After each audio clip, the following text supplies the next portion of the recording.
Catecismo Maior de São Pio X. Primeira parte.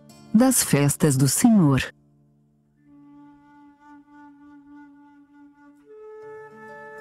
Capítulo 1. Do Advento. Porque são chamadas de Advento, as 4 semanas que antecedem a solenidade do Santo Natal. As 4 semanas que antecedem a festa do Santo Natal são chamadas de Advento, que significa que está para vir. Porque neste período a Igreja nos prepara para celebrar a memória da primeira vinda de Jesus Cristo a este mundo com seu tempo de nascimento. Que a Santa Igreja nos propõe a considerar, durante o Advento. A Igreja durante o Advento nos oferece 4 coisas a considerar. Primeiro, as promessas feitas por Deus para enviar o Messias para a nossa salvação. Segundo, os anelos dos antigos padres, que ansiavam por sua vinda. Terceiro, a pregação de São João Batista, que exortou o povo a fazer penitência para se preparar para receber o Messias. Quarto, a última vinda de Jesus Cristo em sua glória para julgar os vivos e os mortos. Que devemos fazer no Advento para secundarmos as intenções da Igreja? Para secundarmos as intenções da Igreja, no Advento, temos que fazer 5 coisas. Primeiro, meditar com profunda fé e amor ardente no grande benefício da encarnação do Filho de Deus. Segundo, reconhecer a nossa miséria e a enorme necessidade que temos de Jesus Cristo. Terceiro, rezar com fervor para que sua graça nasça e cresça espiritualmente em nós. Quarto, preparar o caminho com as obras de penitência e, especialmente, no atendimento dos santos sacramentos. Quinto, pensar muitas vezes sobre sua última e terrível vinda, tendo em vista conformar santamente a nossa vida para estar com Ele e tomar parte da sua glória.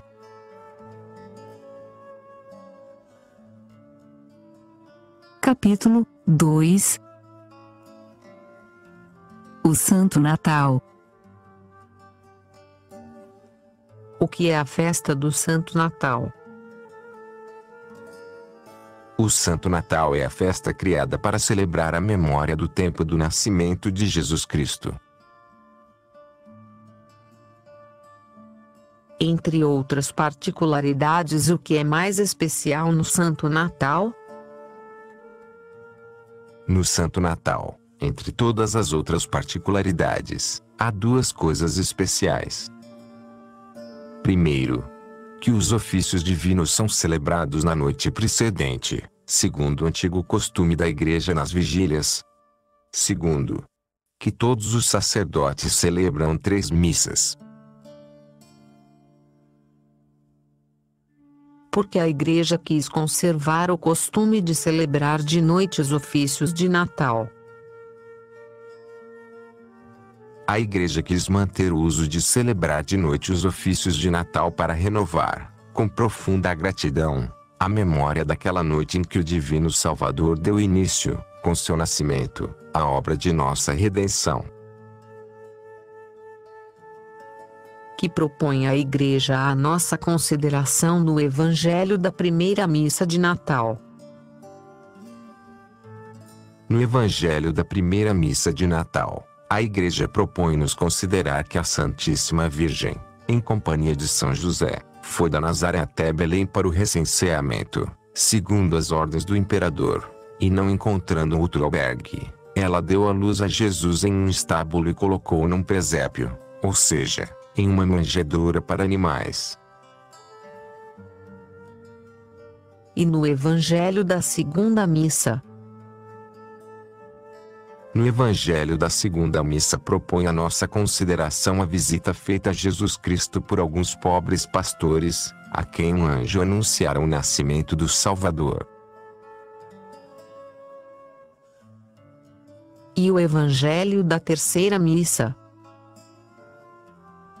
No Evangelho da terceira missa, a Igreja nos leva a considerar como este menino, que nasceu da Virgem Maria no tempo, é desde toda a eternidade o Filho de Deus. O que pretende a Igreja ao propor à nossa consideração os mistérios das 3 missas de Natal? Ao propor à nossa consideração os mistérios das 3 missas de Natal, a Igreja quer que agradeçamos ao Divino Redentor por ter se feito homem para nossa salvação, reconhecendo-lhe com os pastores, e o adoremos como verdadeiro Filho de Deus, atendendo aos ensinamentos que tacitamente ele nos dá com as circunstâncias de seu nascimento. Que nos ensina Jesus Cristo com as circunstâncias de seu nascimento?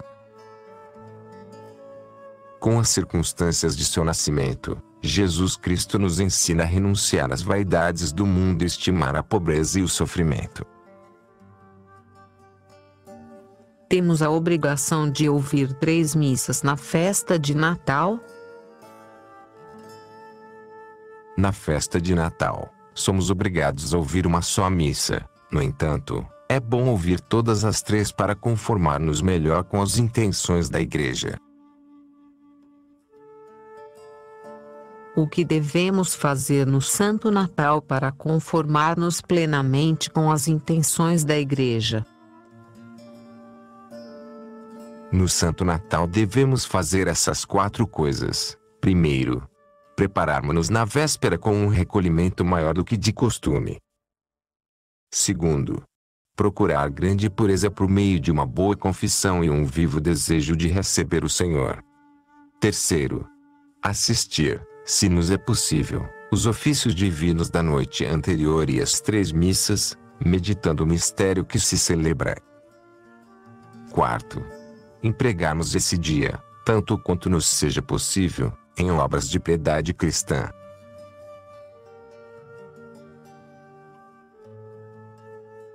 Capítulo 3. Circuncisão do Senhor. Que festa é a circuncisão do Senhor?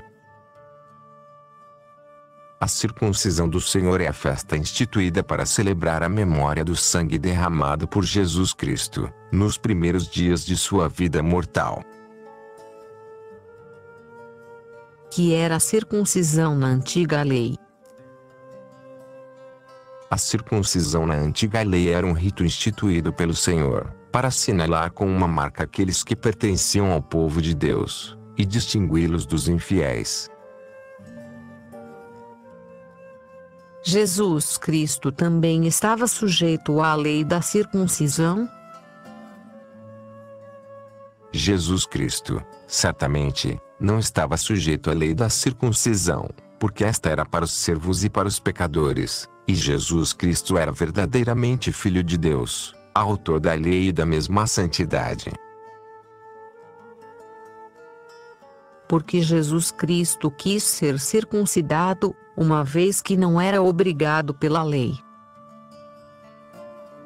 Jesus Cristo quis ser circuncidado, sem ser obrigado pela lei, porque havendo por amor tomado sobre si os nossos pecados, quis assumir a pena deles e começar, desde os primeiros dias de sua vida, a lavá-los com seu sangue. O que mais aconteceu quando Jesus Cristo foi circuncidado? Ao ser circuncidado, deram-lhe o nome de Jesus, como o anjo havia ordenado da parte de Deus à Santíssima Virgem Maria e a São José. Que significa o nome de Jesus? O nome de Jesus significa Salvador. Isso deu ao Filho de Deus, porque ele veio para nos salvar e nos libertar de nossos pecados. Devemos ter uma grande reverência para com o nome de Jesus? Para com o nome de Jesus devemos ter uma grandíssima reverência, porque é o nosso divino Redentor, que nos reconciliou com Deus e nos mereceu a vida eterna. Que devemos fazer para celebrar a festa da circuncisão de acordo com o pensamento da Igreja? Para celebrar a festa da circuncisão de acordo com o pensamento da Igreja devemos fazer 4 coisas. Primeiro, adorar a Jesus Cristo, agradecê-lo e amá-lo. Segundo, invocar com viva fé seu santíssimo nome, reverenciá-lo e nele depositar toda a nossa confiança. Terceiro, praticar a circuncisão espiritual, que consiste em remover do coração todo o pecado e toda afeição desordenada. Quarto, consagrar a Deus o ano que começa e pedir-lhe que nos dê a graça de passá-lo em seu divino serviço.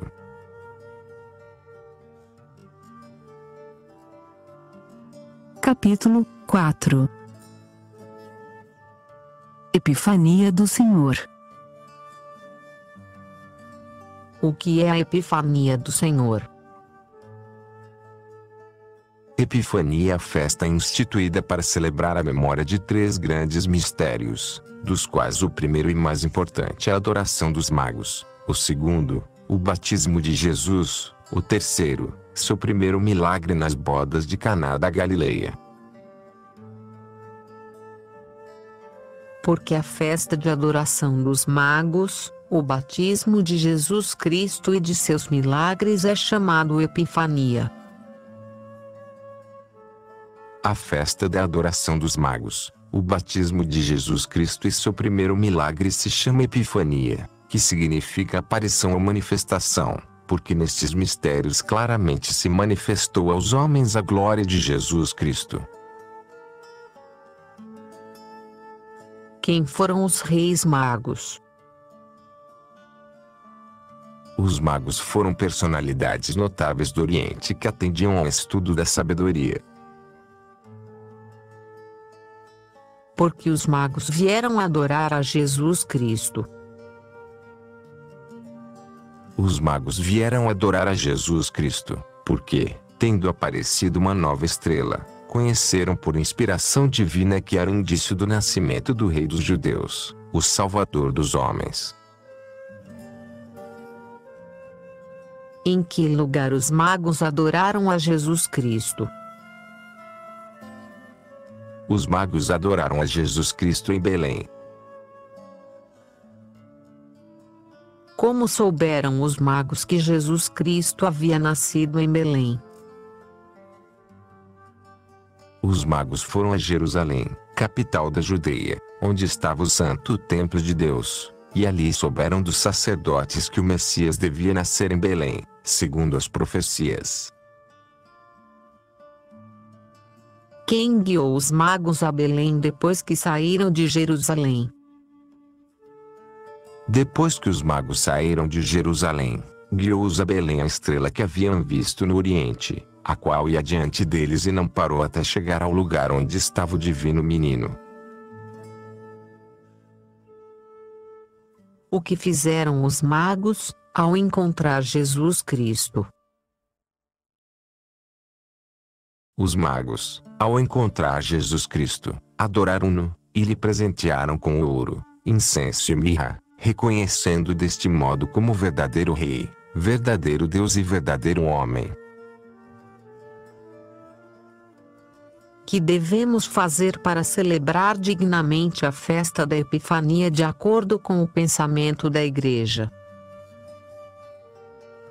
Para celebrar dignamente a solenidade da Epifania do Senhor de acordo com o pensamento da Igreja devemos fazer 4 coisas.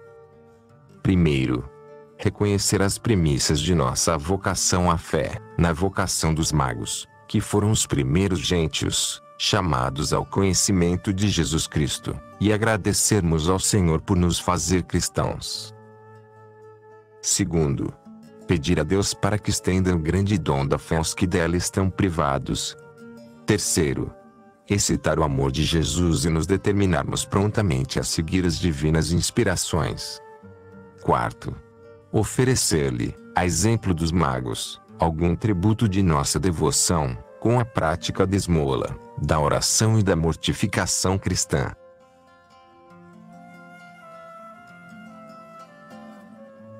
Capítulo 5. Domingo de 70ª, 60ª, 50ª. Quais são os domingos que são chamados de 70ª, 60ª e 50ª? São chamados de domingos da 70ª, 60ª e 50ª, o sétimo, sexto e quinto domingo antes da Paixão do Senhor. Por que razão a Igreja desde o domingo de 70ª até o sábado santo omite nos ofícios divinos o Aleluia e os ornamentos roxos? A Igreja, desde o domingo da 70ª até o sábado santo, omite nos ofícios divinos o Aleluia, que é voz de alegria, e os ornamentos roxos, que é a cor da melancolia, para afastar com estes sinais de tristeza os fiéis das alegrias vazias do mundo e sugerir-lhes um espírito de penitência. Que coisas a Igreja nos propõe a considerar nos ofícios divinos nas semanas da 70ª, 60ª e 50ª? Nos ofícios divinos da semana 70ª, a Igreja nos apresenta a queda de nossos primeiros pais e seu justo castigo. Nos ofícios da 60ª, o dilúvio universal, enviado por Deus para a punição dos pecadores. E nos 3 primeiros dias da 50ª semana, a vocação de Abraão e a recompensa dada por Deus por sua obediência e sua fé. Como é que, apesar das intenções da Igreja, nos tempos da 70ª, 60ª e 50ª, mais do que em qualquer outro tempo, vêem-se tantas ofensas por parte de alguns cristãos?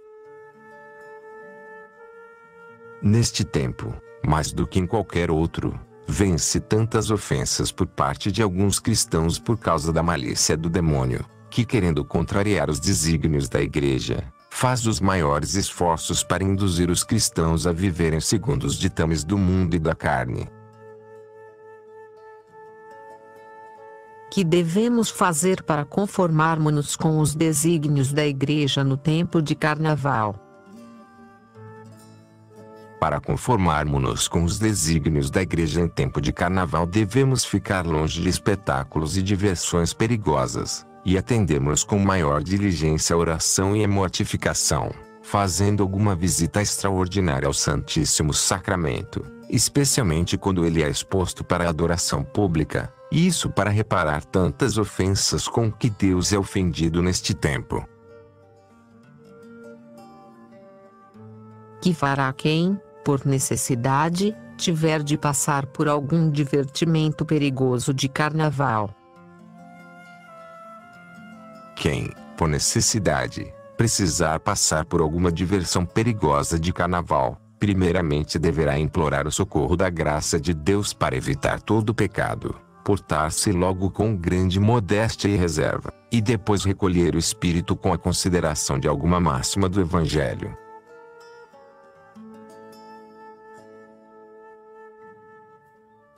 Capítulo 6. Quaresma. Que é a Quaresma? A Quaresma é um tempo de jejum e penitência instituída pela Igreja por tradição apostólica. A que fim foi instituída a Quaresma?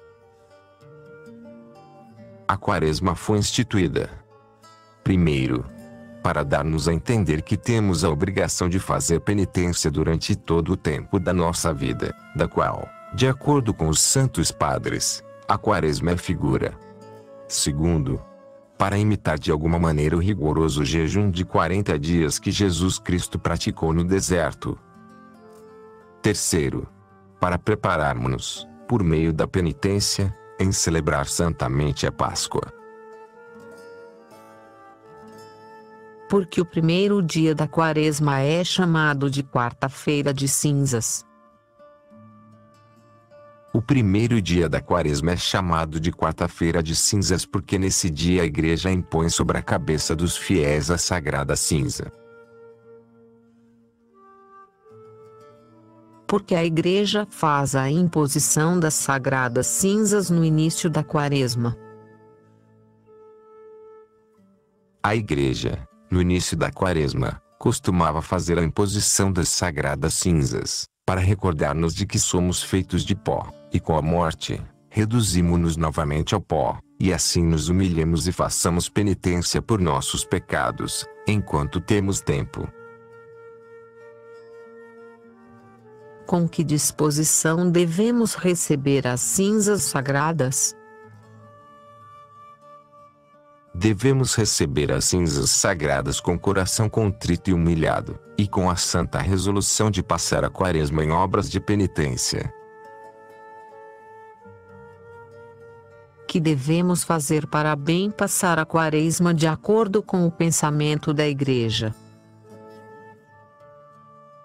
Para passar bem a Quaresma de acordo com o pensamento da Igreja devemos fazer 4 coisas.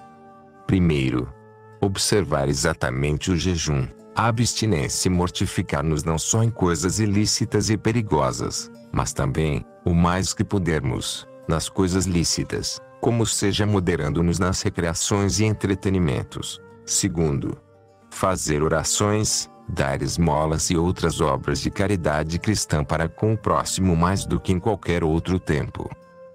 Terceiro, ouvir a palavra de Deus já não por puro hábito, ou curiosidade, mas com desejo de pôr em prática as verdades que se ouve. Quarto, com solicitude, prepararmos-nos para a confissão, tornarmos o jejum mais meritório, e prepararmos-nos melhor para a comunhão pascal. Em que consistem o jejum e a abstinência? O jejum consiste em não fazer mais que uma refeição por dia, e a abstinência em não comer carne nem caldo de carne.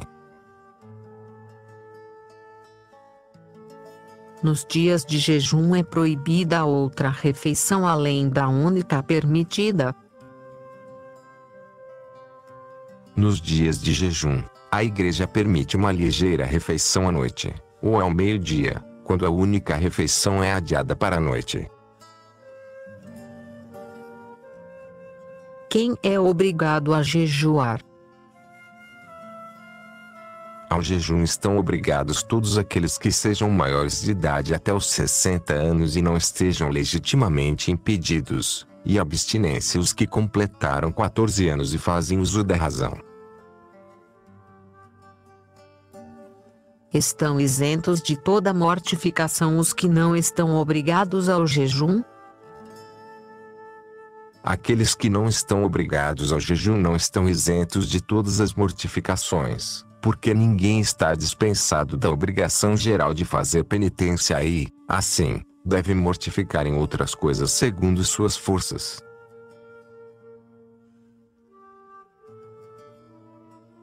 Capítulo 7 da Semana Santa. Parágrafo 1º, da Semana Santa em geral.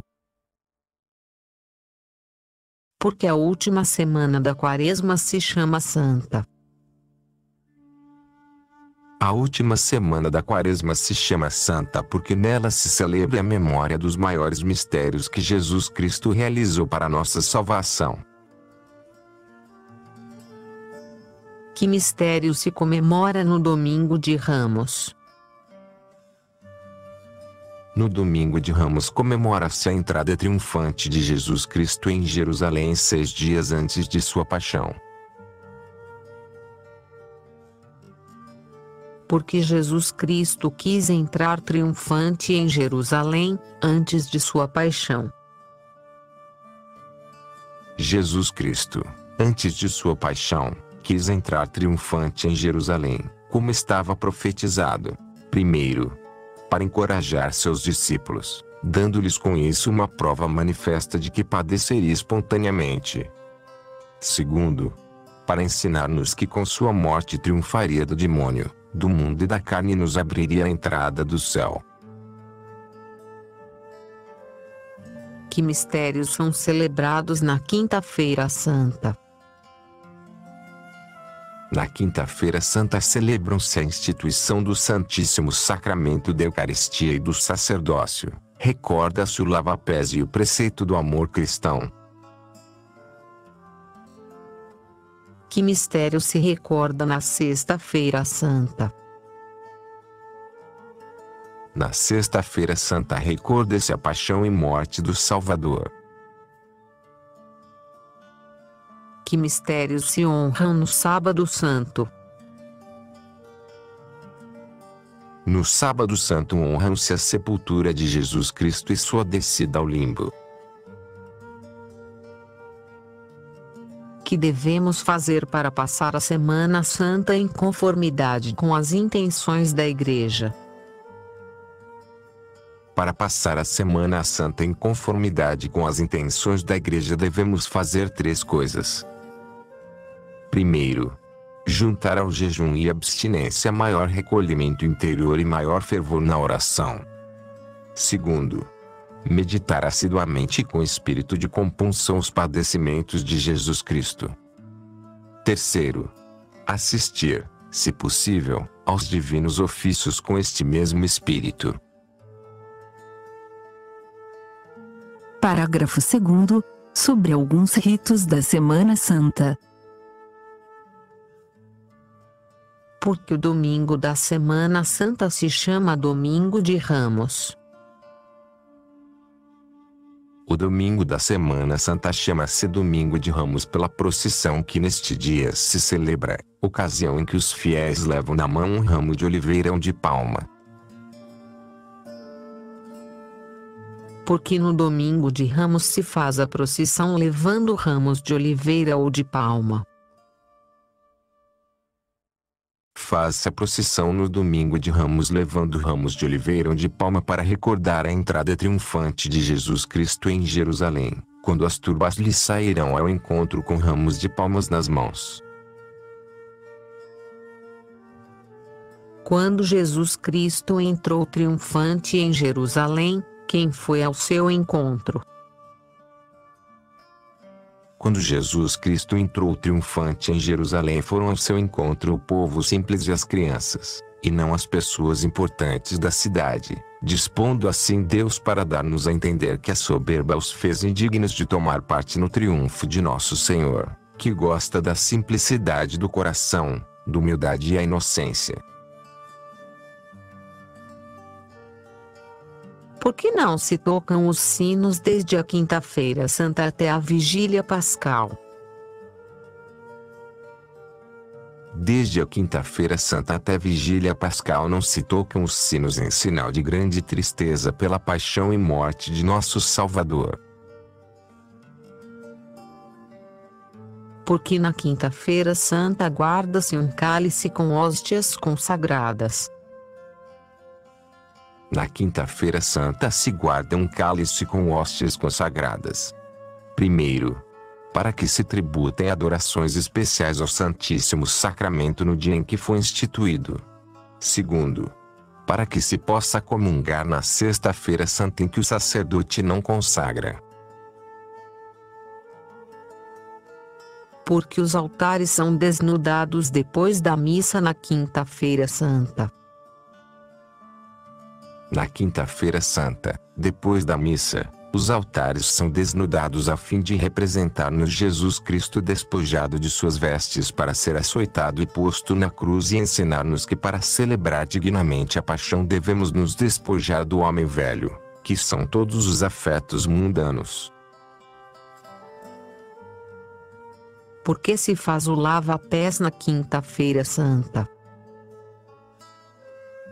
Na Quinta-feira Santa faz-se o lava-pés.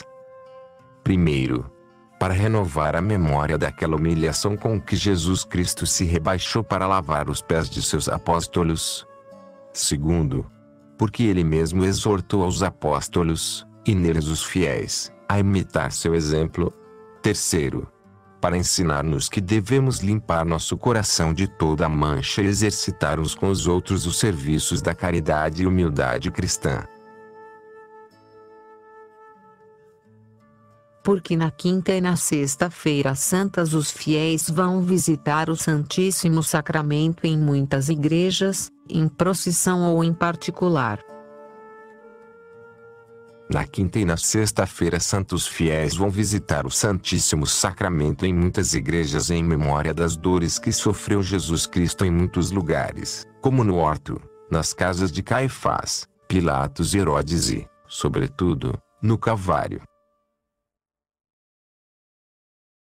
Com que espírito devemos fazer as visitas ao Santíssimo Sacramento? As visitas ao Santíssimo Sacramento deverão ser feitas não por curiosidade, costume ou passatempo, mas com certa contrição de nossos pecados, que são a verdadeira causa da paixão e morte de nosso Salvador, e com verdadeiro espírito de compaixão por suas penas, mediante os diversos padecimentos que sofreu, por exemplo, na primeira visita, o que padeceu no horto, na segunda, o que sofreu no pretório de Pilatos, e assim nas demais. Porque na sexta-feira santa, de um modo particular, a Igreja roga ao Senhor por toda sorte de pessoas, mesmo pelos pagãos e judeus. A Igreja, na sexta-feira santa, roga de um modo particular ao Senhor por toda sorte de pessoas para demonstrar que Jesus Cristo morreu por todos os homens, e para implorar em benefício de todos o fruto de sua paixão. Porque na sexta-feira santa se adora solenemente a cruz. Na sexta-feira santa adora-se solenemente a cruz porque, tendo Jesus Cristo sido crucificado e morto neste dia, santificou-a com seu sangue. Se a adoração se deve só a Deus, como se adora também a cruz?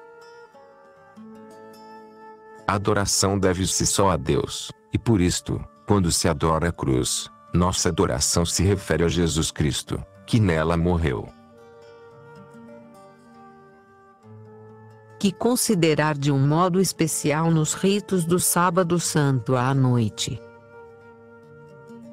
Nos ritos do Sábado Santo à noite, chamados a Vigília Pascal, devemos considerar de um modo especial a bênção do Círio Pascal e da Pia Batismal. Que significa o Círio Pascal? O Círio Pascal representa o resplendor que Jesus Cristo trouxe ao mundo.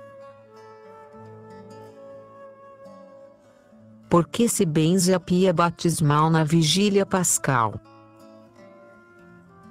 Na Vigília Pascal se benze Pia Batismal porque antigamente neste dia, como também na véspera de Pentecostes, administra-se solenemente o batismo.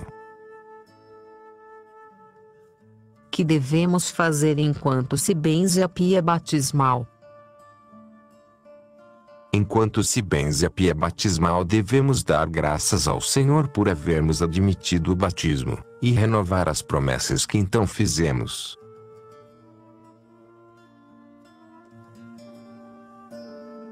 Capítulo 8 da Páscoa da Ressurreição. Que mistério se celebra na festa da Páscoa? Na festa da Páscoa celebra-se o mistério da ressurreição de nosso Senhor Jesus Cristo, a saber, a união de sua alma santíssima com o corpo, do qual havia se separado pela morte, e sua nova vida gloriosa e imortal. Por que se celebra na Igreja a festa da Páscoa com tanta solenidade e regozijo, mantendo-se assim por toda a oitava? A festa da Páscoa se celebra na Igreja com tanta solenidade e regozijo, mantendo-se assim por toda a oitava, deve-se à excelência do mistério, que foi o complemento de nossa redenção e é fundamento da nossa religião. Se Jesus Cristo nos redimiu com sua morte, como sua ressurreição é o complemento de nossa redenção. Jesus Cristo, Com sua morte, livrou-nos do pecado e nos reconciliou com Deus, e por sua redenção nos abriu a entrada à vida eterna. Porque se diz que a ressurreição de Cristo é o fundamento de nossa religião. A ressurreição de Cristo é o fundamento de nossa religião porque o mesmo Jesus Cristo nos deu por principal argumento de sua divindade e da verdade de nossa fé. De onde se deriva o nome Páscoa, que se dá à ressurreição de Cristo? O nome Páscoa que se dá à festa da ressurreição de Jesus Cristo deriva-se de uma das festas mais solenes da antiga lei, instituída em memória da passagem do anjo exterminador que matou os primogênitos egípcios, e da milagrosa libertação da escravidão de Faraó, rei do Egito, obtida pelo povo de Deus, a qual era a figura de nossa liberdade do cativeiro do demônio. Essa festa celebram os judeus com muitas cerimônias, mas especialmente sacrificando e comendo um cordeiro, mas nós a celebramos agora, sobretudo, recebendo o verdadeiro cordeiro sacrificado por nossos pecados, que é Cristo Jesus, no Santíssimo Sacramento do altar. Que quer dizer a palavra Páscoa? Páscoa quer dizer passagem. Na antiga lei significava a passagem do anjo, que para obrigar a Faraó a consentir que libertasse o povo de Deus, matou os primogênitos dos egípcios, e passou de largo pelas casas dos hebreus assinaladas com o sangue do cordeiro sacrificado um dia antes, deixando-as imunes daquele açoite. Na nova lei significa que Jesus Cristo passou da morte para a vida, e que, triunfando do demônio, trasladou-nos da morte do pecado para a vida da graça.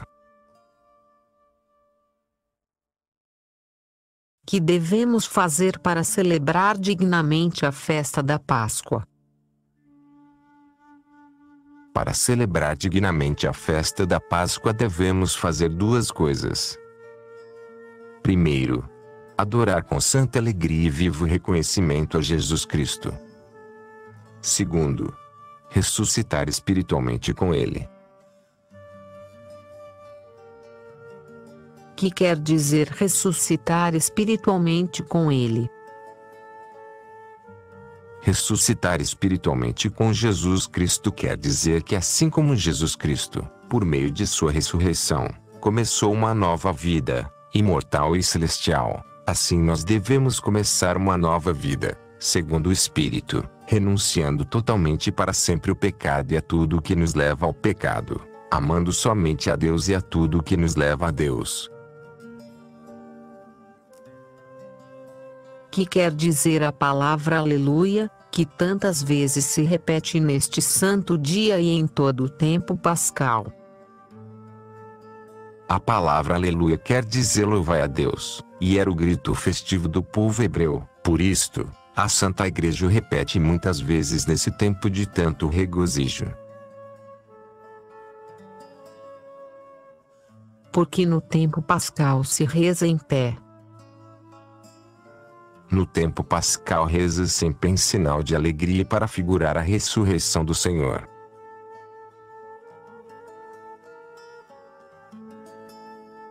Capítulo 9. Da procissão que se faz no dia de São Marcos e os 3 dias de rogativas menores. Que faz a Igreja no dia de São Marcos e nos 3 dias de rogativas menores?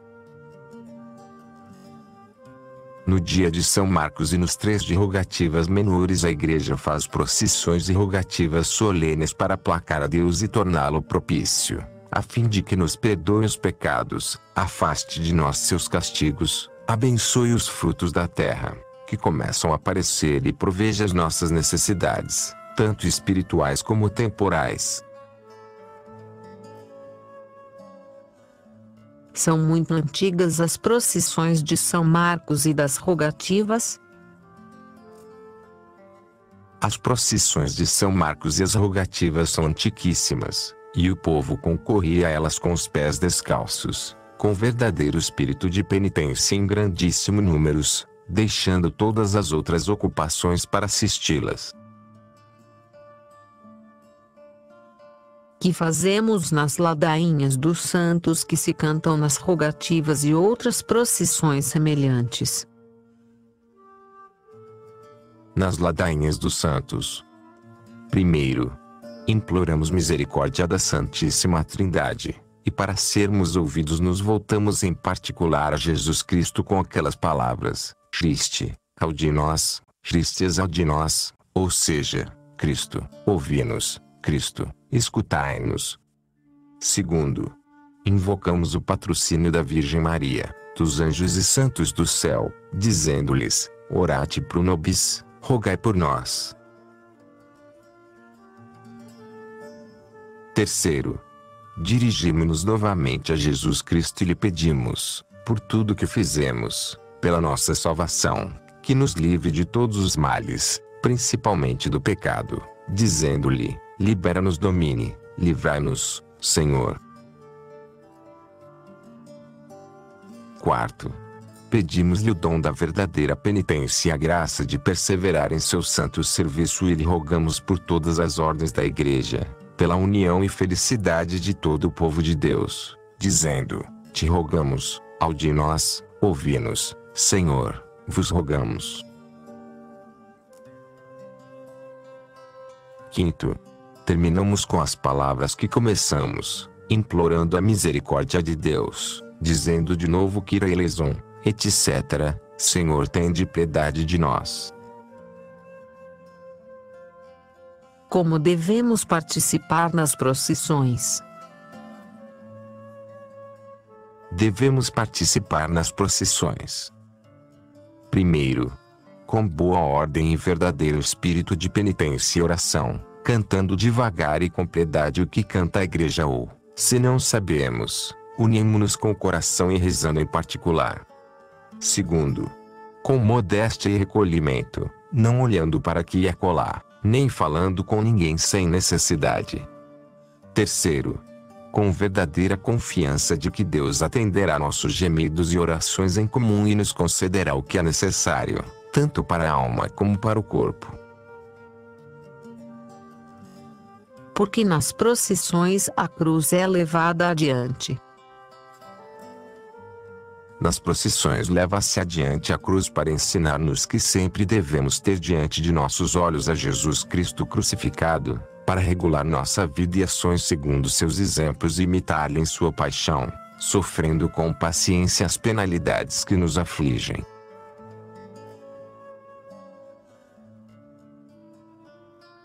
Capítulo 10 da Ascensão do Senhor,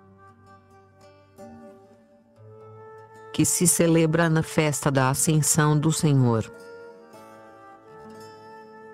Na festa da Ascensão do Senhor celebra-se o glorioso dia em que Jesus Cristo, à vista de seus discípulos, subiu por sua própria virtude ao céu, 40 dias depois de sua ressurreição. Porque Jesus Cristo subiu ao céu. Jesus Cristo subiu ao céu. Primeiro, para tomar posse do reino eterno que conquistou com sua morte. Segundo, para preparar-nos lugar e servir-nos de mediador e advogado junto ao Padre. Terceiro, para enviar o Espírito Santo a seus apóstolos. Entrou Jesus Cristo sozinho no céu no dia da Ascensão?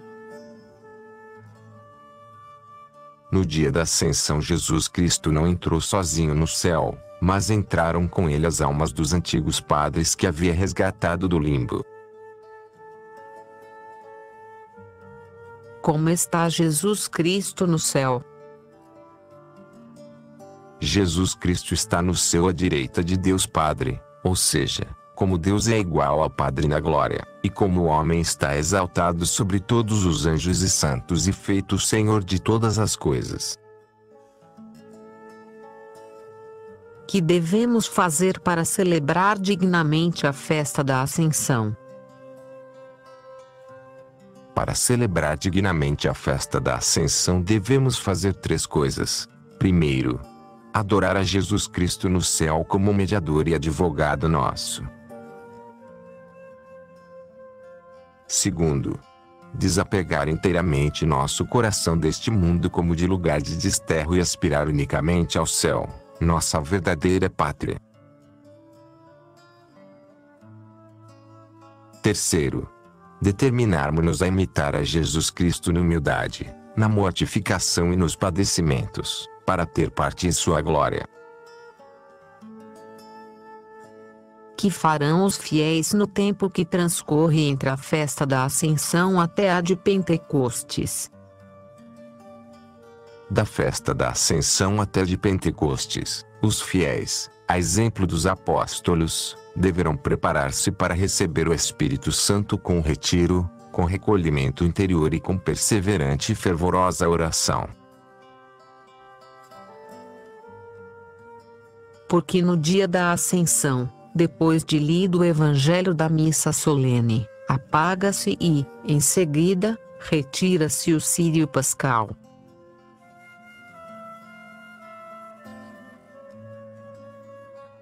No dia da Ascensão, após a leitura do Evangelho da missa solene, apaga-se e depois retira-se o círio pascal para representar que Cristo se separou dos apóstolos.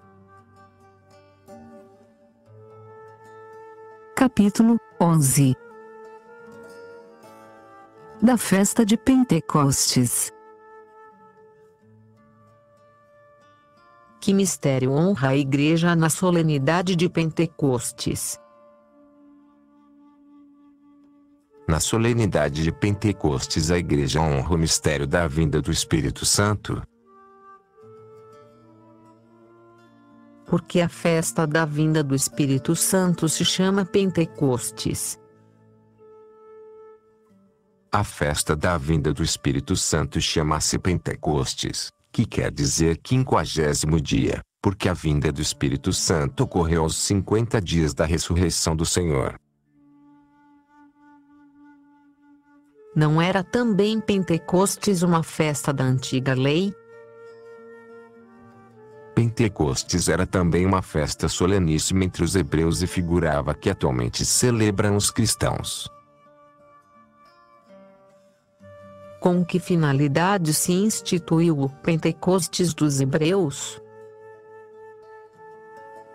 O Pentecostes dos hebreus se instituiu em memória da lei dada por Deus no Monte Sinai entre trovões e relâmpagos, escritas em 2 tábuas de pedra, 50 dias depois da primeira Páscoa, a saber, depois de serem libertados do cativeiro de Faraó. De que maneira se cumpriu no Pentecostes dos cristãos o que se figurava no dos hebreus? O que se figurava no Pentecostes dos hebreus cumpriu-se no dos cristãos, uma vez que o Espírito Santo desceu sobre os apóstolos e os outros discípulos de Jesus Cristo que estavam reunidos no mesmo lugar com a Santíssima Virgem, e imprimiu em seus corações a nova lei por meio de seu divino amor. Que sucedeu na vinda do Espírito Santo? Na vinda do Espírito Santo ouviu-se de repente um som do céu, como de um vento impetuoso, e apareceram línguas repartidas, como que de fogo, que desceram sobre cada um dos que estavam ali congregados. Que efeito produziu nos apóstolos a vinda do Espírito Santo? O Espírito Santo desceu sobre os apóstolos planificando-os de sabedoria, fortaleza, caridade e da abundância de todos os seus dons. Que aconteceu aos apóstolos, depois que ficaram plenos do Espírito Santo? Os apóstolos, depois que ficaram plenos do Espírito Santo, de ignorantes tornaram-se conhecedores dos mais profundos mistérios e das sagradas Escrituras, de tímidos se fizeram esforçados para praticar a fé de Jesus Cristo, falaram diversas línguas e operaram grandes milagres. Qual foi o primeiro fruto da pregação dos apóstolos, após a vinda do Espírito Santo? O primeiro fruto da pregação dos apóstolos, depois da vinda do Espírito Santo, foi a conversão de 3.000 pessoas no sermão que fez São Pedro no mesmo dia de Pentecostes, a qual foi seguida de muitas obras. O Espírito Santo foi enviado somente aos apóstolos? O Espírito Santo não foi enviado somente aos apóstolos, senão à Igreja e a todos os fiéis. Que opera o Espírito Santo na Igreja? O Espírito Santo vivifica a Igreja e a governa com perpétua assistência, e dele lhe nasce a força incontrastável que tem em suas perseguições, a vitória sobre seus inimigos, a pureza da doutrina e o espírito de santidade que nela mora, em meio à corrupção do século. Quando os fiéis recebem o Espírito Santo? Os fiéis recebem o Espírito Santo em todos os sacramentos, especialmente nos da confirmação e ordem. Que devemos fazer na festa de Pentecostes? Na festa de Pentecostes devemos fazer 4 coisas. Primeiro, adorar o Espírito Santo. Segundo, pedir-lhe que venha até nós e nos comunique seus dons. Terceiro, acercar-nos dignamente dos santos sacramentos. Dar graças a nosso divino Redentor por ter nos enviado o Espírito Santo segundo suas promessas, rematando assim todos os mistérios e a grande obra do estabelecimento da Igreja.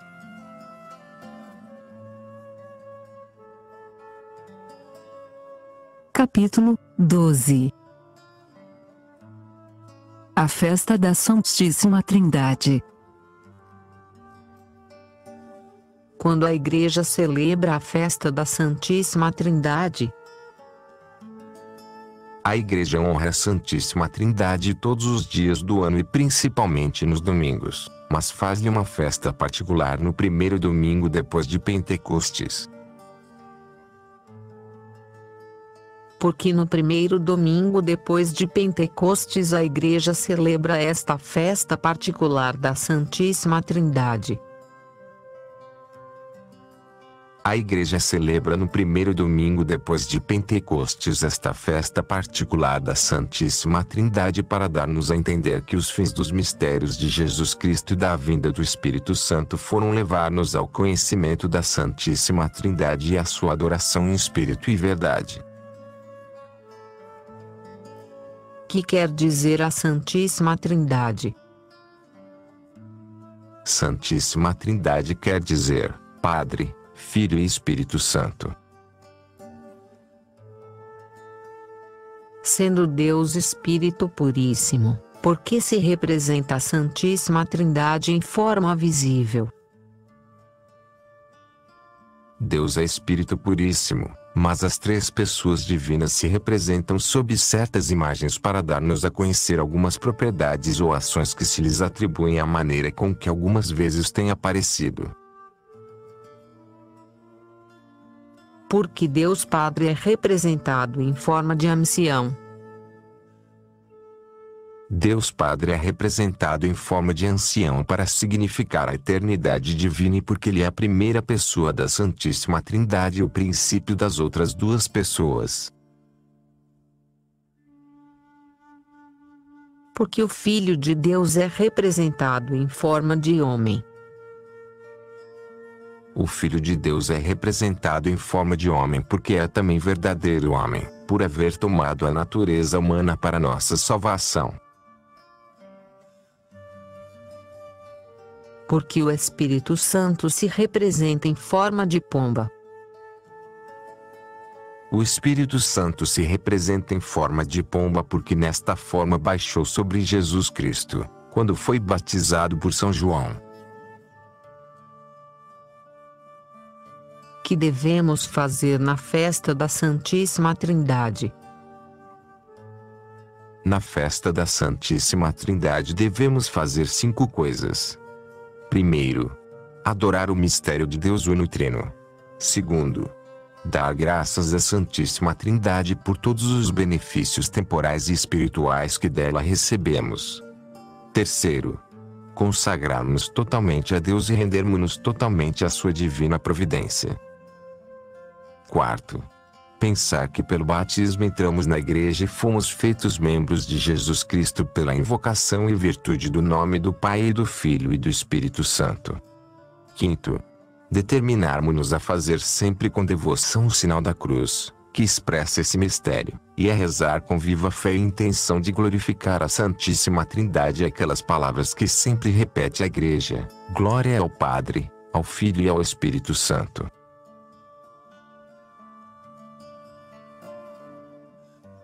Capítulo 13 da festa de Corpus Christi. Que festa se celebra depois da quinta-feira da Santíssima Trindade?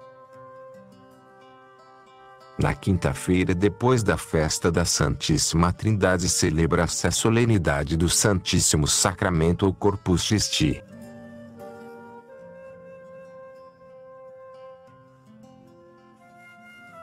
Não se celebra na quinta-feira santa a instituição do Santíssimo Sacramento?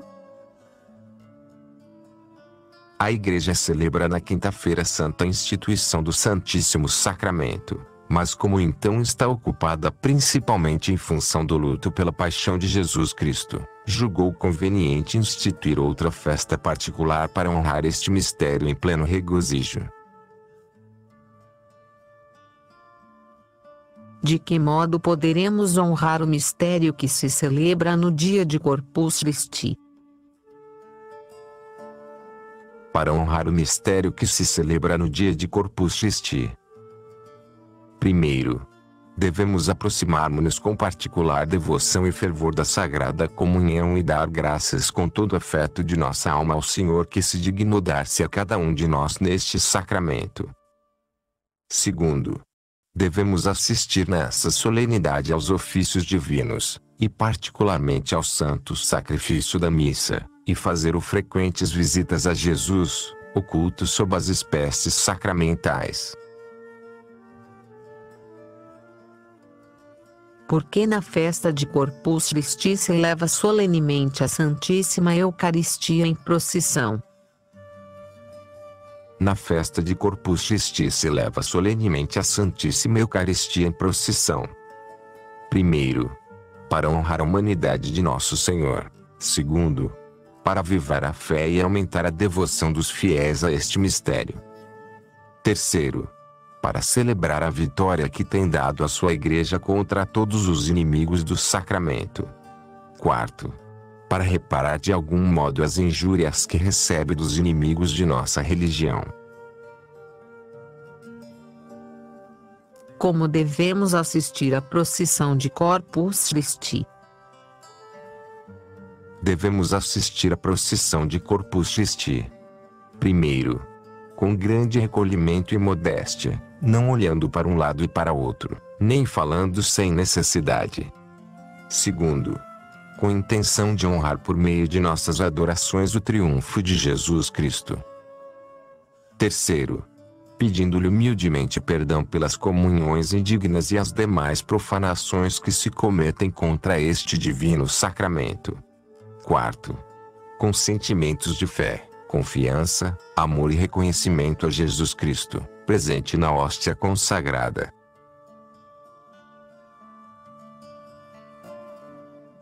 Capítulo 14 Festa da dedicação da Igreja. Que é a festa da dedicação? A dedicação é uma festa instituída para celebrar a memória da consagração das catedrais e outras igrejas solenemente consagradas. Que é a dedicação das igrejas?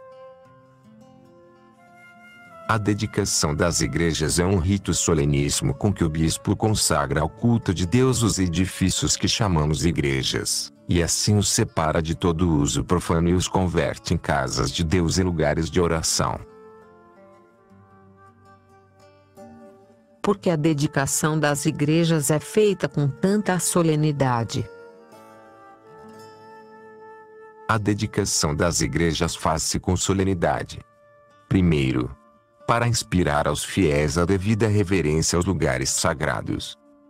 Segundo, para recordar-nos que também nós no batismo e na confirmação fomos consagrados a Deus e feitos templos vivos do Espírito Santo, e que, portanto, devemos reverenciar ao Senhor que mora em nós, conservando nossa alma limpa de pecado e adornada com as virtudes cristãs. Terceiro, para fomentar a veneração e amor à Igreja Católica que está formada dos fiéis unidos entre si com admirável unidade. Quarto, porque as igrejas são figuras do céu, uma vez que nelas, diante de Jesus Cristo, unimos-nos aos anjos e santos na festa perpétua com que eles dão glória a Deus. Para que se renova todos os anos a festa da dedicação da igreja. Renova-se todos os anos a memória da dedicação da igreja. Primeiro, para dar graças a Deus pelo grande benefício de dignar-se morar em nossos templos, ouvir nossas orações, sustentar-nos com sua palavra e fazer-nos partícipes dos santos sacramentos. Segundo, para despertar em nós a devoção com que devemos participar dos divinos mistérios da igreja. Que devemos fazer para celebrar segundo as intenções da igreja a festa da dedicação. Para celebrar a festa da dedicação segundo as intenções da igreja. Primeiro, devemos propor ser assíduos ao templo que é a casa de oração e estar sempre nele com grande devoção adorando a Deus em espírito e verdade. Segundo, pedir-lhe perdão das irreverências e de todas as culpas que ali havemos cometido. Terceiro, pensar que somos templos vivos de Deus e, portanto, devemos nos purificar de toda mancha e não fazer nada que possa contaminar-nos. Que devemos fazer nos aniversários de batismo e confirmação, que são os dias em que fomos dedicados a Deus. Nos aniversários dos dias em que fomos batizados e confirmados convém: primeiro, renovar as promessas do batismo ratificadas na confirmação, a saber, de crer em Deus e em Jesus Cristo e de praticar sua lei sem respeitos humanos. Segundo, renunciar de novo aos pecados, às vaidades e depravadas máximas do mundo. Terceiro, adorar com fervor ao Espírito Santo que habita em nós com sua graça.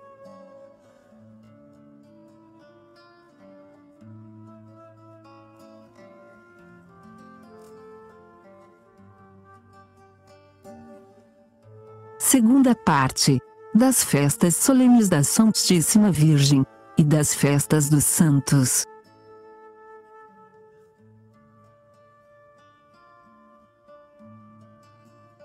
Capítulo 1.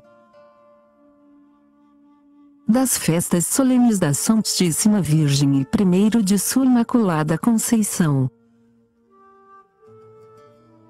Quais são as festas mais solenes que a Igreja celebra em honra à Santíssima Virgem, Mãe de Deus?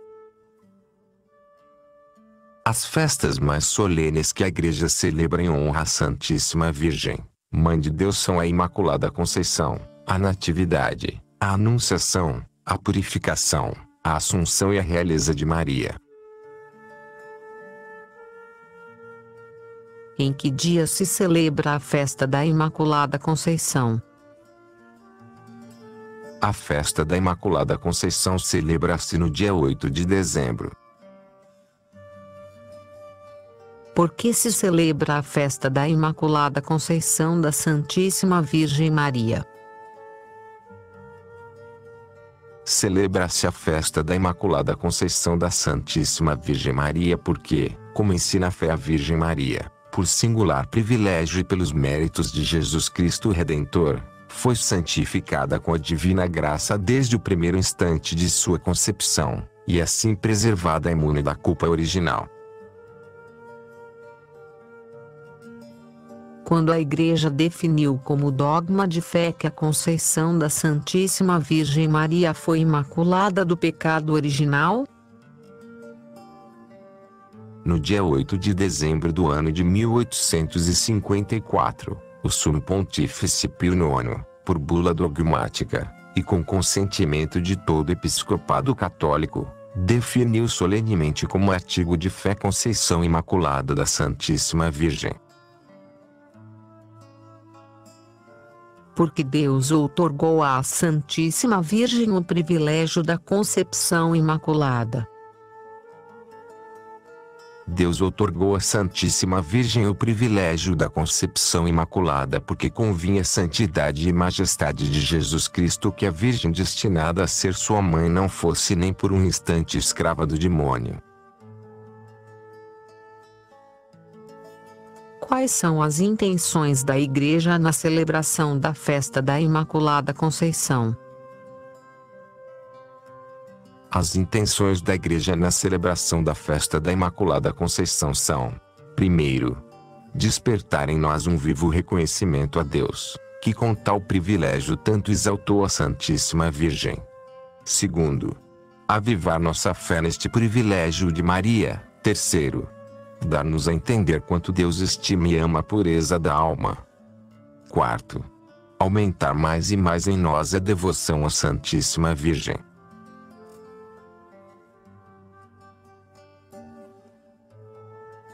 Capítulo 2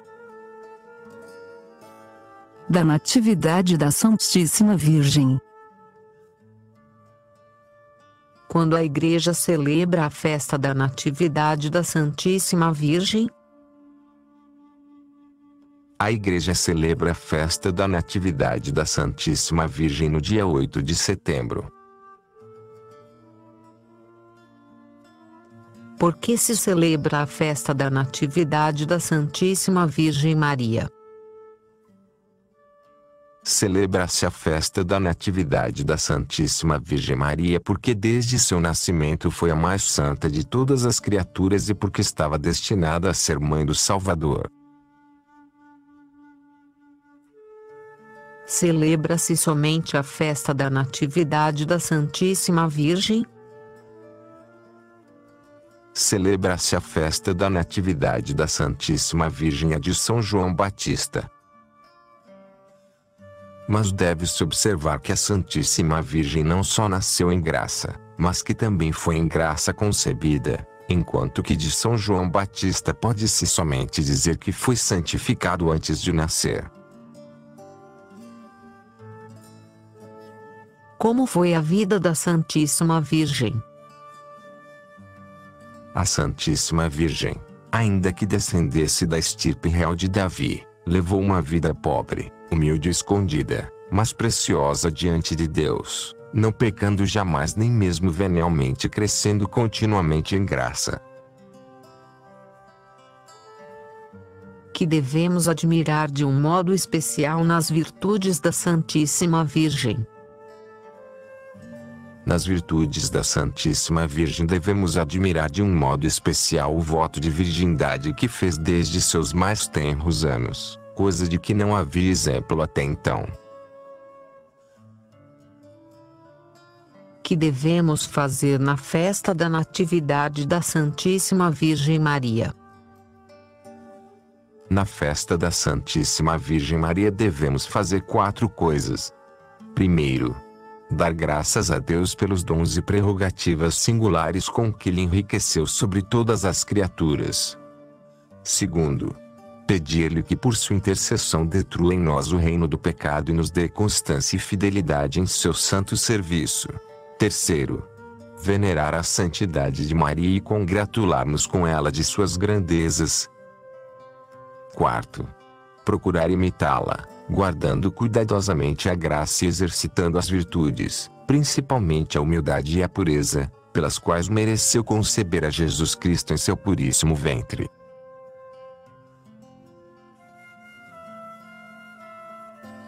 Capítulo 3 da Anunciação da Santíssima Virgem, que se celebra na festa da Anunciação da Santíssima Virgem. Na festa da Anunciação da Santíssima Virgem celebra-se a mensagem que lhe trouxe o anjo São Gabriel anunciando-lhe ter sido escolhida para a Mãe de Deus.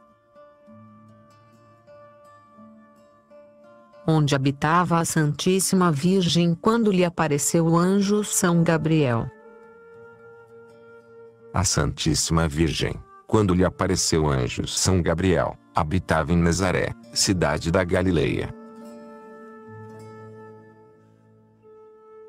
De que modo o anjo Gabriel saudou a Virgem Maria quando lhe apareceu?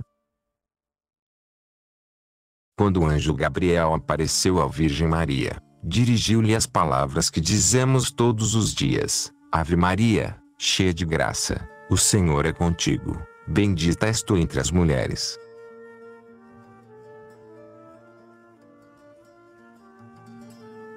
Que fez a Santíssima Virgem ao ouvir as palavras do anjo São Gabriel?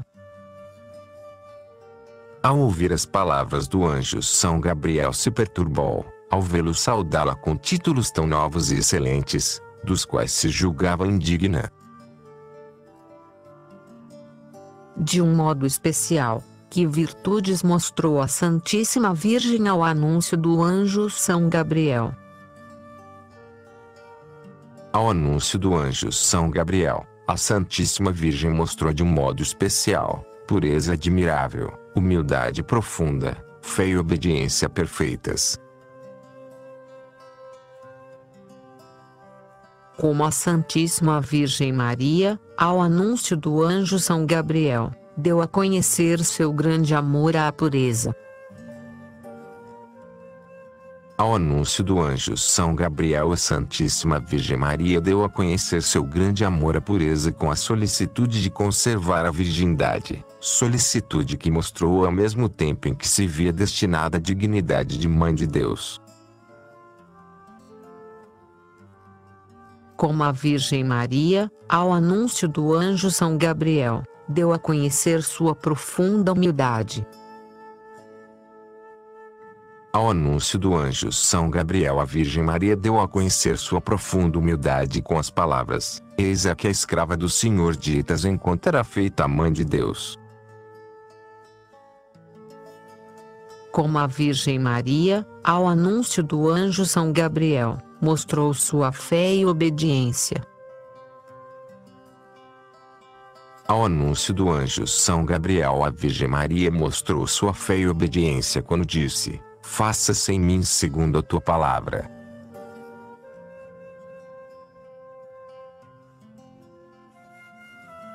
Que sucedeu no mesmo momento em que a Virgem Maria deu o consentimento para ser Mãe de Deus. No mesmo momento em que a Virgem Maria deu o consentimento para ser Mãe de Deus, a segunda pessoa da Santíssima Trindade encarnou-se em seu ventre, tomando corpo e alma, como temos nós, por obra do Espírito Santo. Que nos ensina a Virgem Maria em sua Anunciação. A Santíssima Virgem em sua Anunciação. Primeiro, ensina em particular as virgens que façam grandíssima estima do tesouro da virgindade. Segundo, ensina-nos a todos a dispormos com grande pureza e humildade a receber Jesus Cristo dentro de nós na Sagrada Comunhão. Terceiro, ensina-nos, finalmente, a render-nos com presteza ao divino consentimento. Que devemos fazer na festa da Anunciação da Santíssima Virgem? Na festa da Anunciação da Santíssima Virgem devemos fazer 3 coisas. Primeiro, adorar profundamente ao Verbo encarnado por nossa salvação e dar-lhe graças por tão grande benefício. Segundo, Congratulamo-nos com a Santíssima Virgem da dignidade com que foi elevada a Mãe de Deus, e honrá-la Senhora e advogada nossa. Terceiro, determinarmos-nos a rezar sempre com grande respeito e devoção a saudação angélica, comumente chamada de Ave Maria.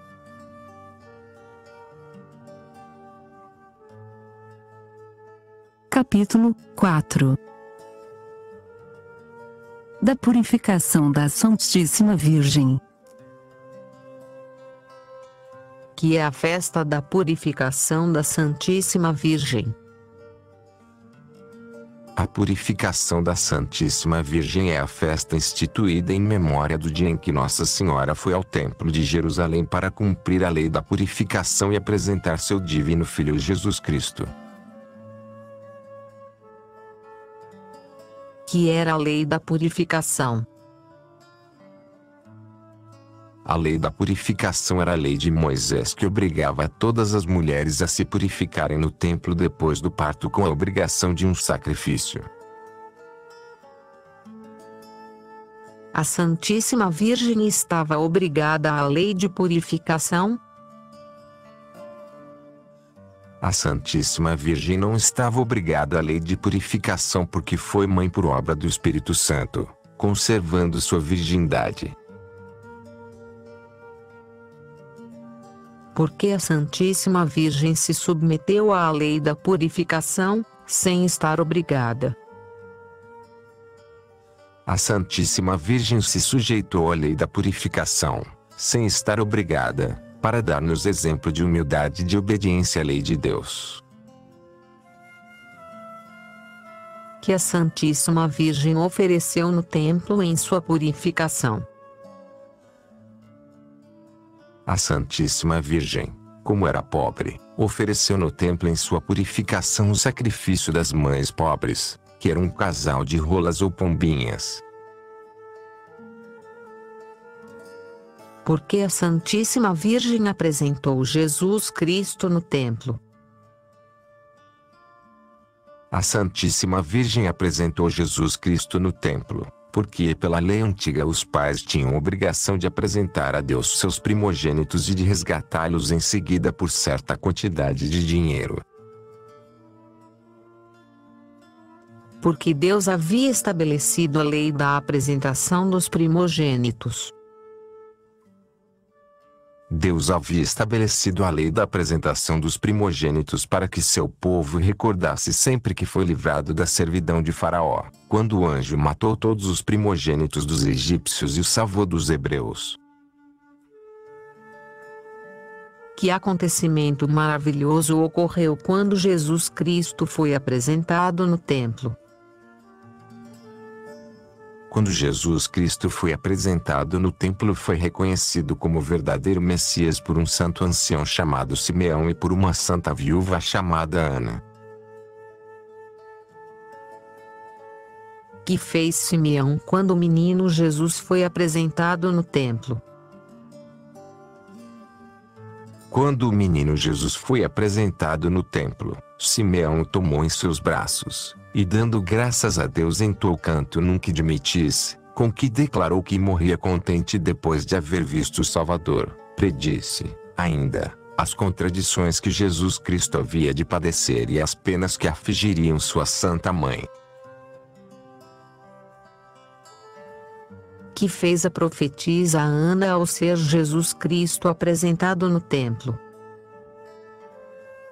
Ao ser apresentado Jesus Cristo no templo, a profetisa Ana louvava e dava graças ao Senhor por ter enviado o Salvador ao mundo, e falava dele a todos os que esperavam sua vinda.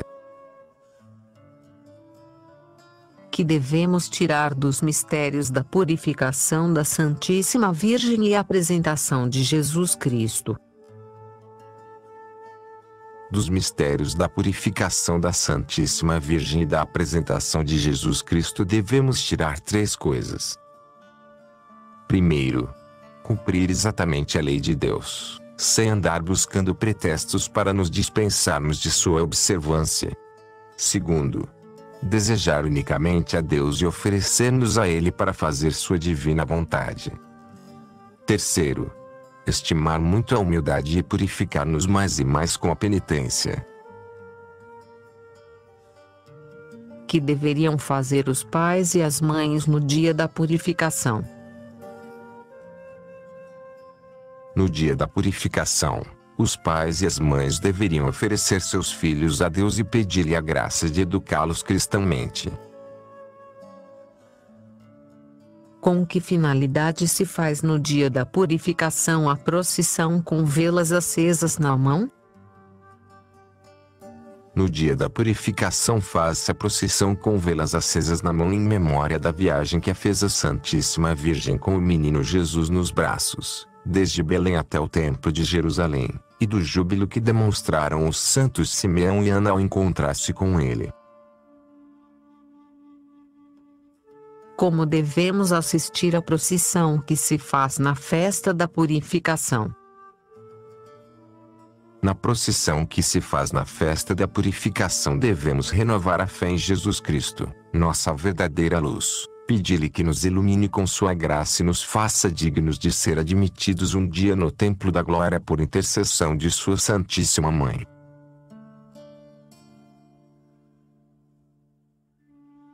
Capítulo 5 Da Assunção da Santíssima Virgem. Que celebra a Igreja na festa da Assunção da Santíssima Virgem. Na festa da Assunção da Santíssima Virgem a Igreja celebra o fim da vida mortal da Virgem Maria e sua gloriosa assunção ao céu. Subiu também com alma e corpo a Santíssima Virgem? É dogma de fé, definido pelo Papa Pio XII, que juntamente com a alma foi levado também ao céu um corpo da Santíssima Virgem. A que glória foi exaltada a Santíssima Virgem no céu? A Santíssima Virgem foi exaltada sobre todos os coros dos anjos e sobre todos os santos do paraíso, como Rainha do céu e da terra. Porque a Virgem foi exaltada no céu sobre todas as criaturas. A Virgem foi exaltada no céu sobre todas as criaturas porque é a Mãe de Deus e a mais humilde e santa de todas as criaturas. Que devemos fazer na solenidade da Assunção da Santíssima Virgem? Na solenidade de Assunção da Santíssima Virgem. Primeiro, devemos alegrar-nos de sua gloriosa assunção e exaltação. Segundo, reverenciá-la como Senhora e advogada nossa para com seu divino Filho. Terceiro, pedir-lhe que nos alcance de Deus a graça de levar uma vida santa e de preparar-nos de tal maneira para a morte que mereçamos sua assistência e proteção naquela hora, para ter parte em sua glória. Como podemos merecer a proteção da Santíssima Virgem? Podemos merecer a proteção da Santíssima Virgem imitando suas virtudes, especialmente a pureza e a humildade. Devem também os pecadores confiar no patrocínio da Santíssima Virgem? Também os pecadores devem confiar no patrocínio da Santíssima Virgem, porque é mãe de misericórdia e refúgio dos pecadores para alcançar-lhes de Deus a graça da conversão. Que nova festa instituiu a Igreja em honra à Santíssima Virgem? O Papa Pio XII instituiu a festa da realeza de Maria, ordenando que seja celebrada em 31 de maio.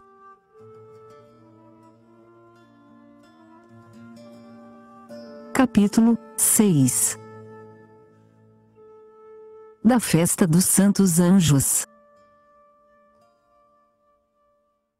Quando a Igreja celebra a festa dos Santos Anjos. A Igreja celebra a festa de São Miguel e de todos os anjos no dia 29 de setembro, e a festa dos anjos de guarda, no dia 2 de outubro. Porque na festa de todos os anjos a Igreja honra São Miguel de um modo especial. Na festa de todos os anjos a Igreja honra de um modo especial a São Miguel porque o reconhece por príncipe de todos os anjos e por seu anjo tutelar. Que devemos fazer para celebrar santamente a festa dos anjos? Para celebrar santamente a festa dos anjos. Primeiro, devemos agradecer a Deus a graça que lhes deu de permanecer fiéis, quando Lúcifer e seus sequazes se rebelaram contra ele. Segundo, pedir-lhe a graça de imitá-los na fidelidade e zelo da divina glória. Terceiro, venerar os anjos como príncipes da corte celestial, protetores nossos e intercessores junto a Deus. Quarto, rogar-lhes que apresentem a Deus nossas súplicas e nos alcancem o auxílio divino. Quais são os anjos da guarda? Os anjos da guarda são os que Deus destinou para guardar-nos e guiar-nos pelo caminho da salvação. Como sabemos que há anjos da guarda? Sabemos que há anjos da guarda pela Sagrada Escritura e pelo ensinamento da Igreja. Como nos assiste o anjo de nossa guarda? O anjo de nossa guarda. Primeiro, assiste-nos com boas inspirações e, trazendo-nos à memória o que devemos fazer, guia-nos pelo caminho do bem. Segundo, oferece a Deus nossas súplicas e nos obtém suas graças. Que devemos tirar do que a Igreja ensina sobre os anjos da guarda? Do que ensina a Igreja sobre os anjos da guarda devemos tirar como fruto, estar continuamente muito reconhecidos à divina bondade, por haver nos dado anjos de guarda, e aos mesmos anjos pelo cuidado tão amoroso que tem por nós. Em que há de consistir nosso reconhecimento aos anjos da guarda? Nosso reconhecimento aos anjos de nossa guarda há de consistir em 4 coisas. Primeiro, reverenciar sua presença e não contristá-los com nenhum pecado. Segundo, seguir com presteza os bons sentimentos que por eles desperta Deus em nossos corações. Terceiro, fazer nossas orações com maior devoção para que eles as acolham com agrado e as ofereçam a Deus. Quarto, invocá-los constantemente com inteira confiança em nossas necessidades, particularmente nas tentações.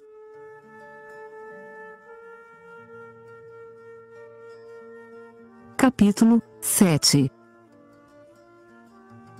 da festa da Natividade de São João Batista. Que festa celebra a Igreja no dia 24 de junho?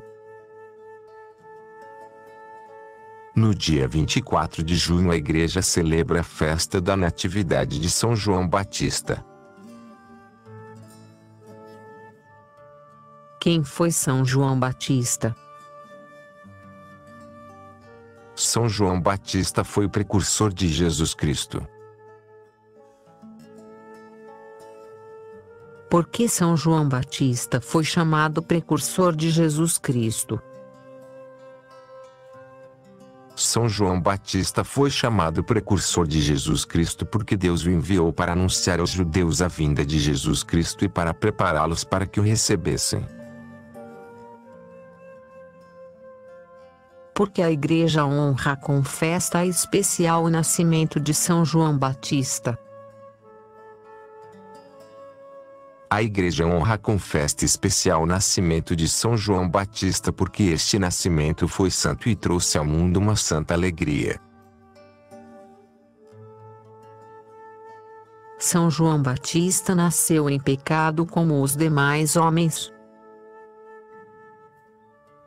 São João Batista não nasceu em pecado como os demais homens, porque foi santificado no ventre de sua mãe Santa Isabel, na presença de Jesus Cristo e da Santíssima Virgem.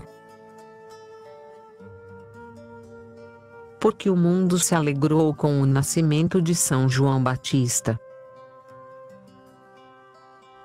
O mundo se alegrou com o nascimento de São João Batista porque indicava estar próximo à vinda do Messias.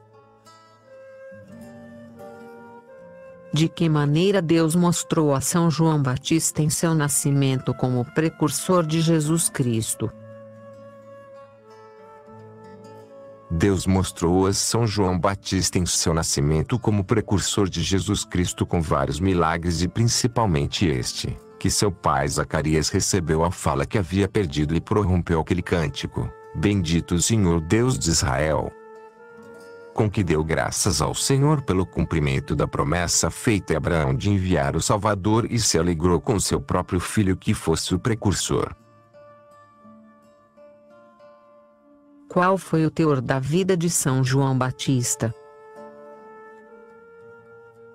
São João Batista, depois de seus primeiros anos, retirou-se para o deserto, onde passou a maior parte de sua vida, e uniu constantemente a inocência dos costumes à mais austera penitência.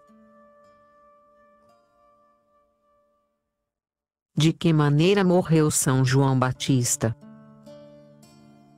São João Batista foi degolado por ordem de Herodes Antipas, pela santa liberdade com que havia repreendido a vida escandalosa deste príncipe. Que devemos imitar em São João Batista? Em São João Batista devemos imitar: primeiro, o amor ao retiro, a humildade e a mortificação. Segundo, o zelo por fazer conhecer e amar Jesus Cristo. Terceiro, sua fidelidade com Deus, preferindo sua glória e a salvação do próximo aos respeitos humanos.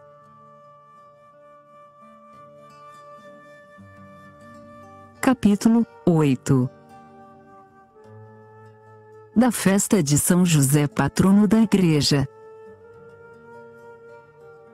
Porque a Igreja celebra com especial solenidade a festa de São José.